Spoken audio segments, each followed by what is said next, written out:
So how do we get through? I mean, you're working with companies now and advising them on, restructuring. What, what's the path? What do we as an industry or individual companies, what do we need to focus on to restructure through this? I mean, obviously cash is king. What equipment gets us to the other side?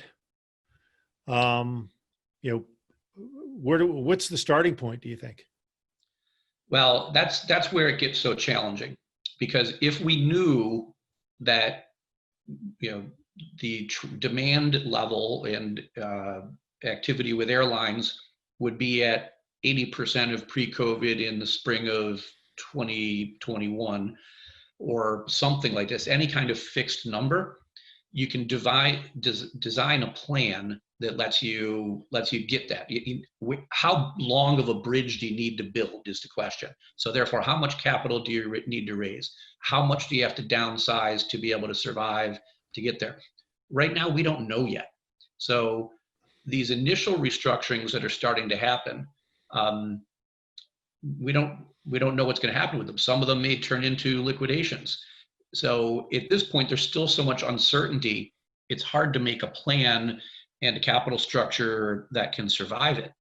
What I've been recommending in a lot of cases, especially to creditors, is the worst thing you can do in the next year as a creditor is to put a company into a liquidation.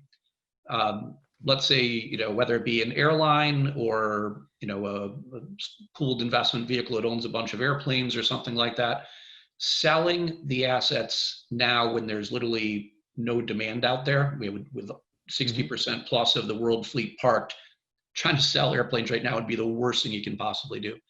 You're better off just putting it into hibernation.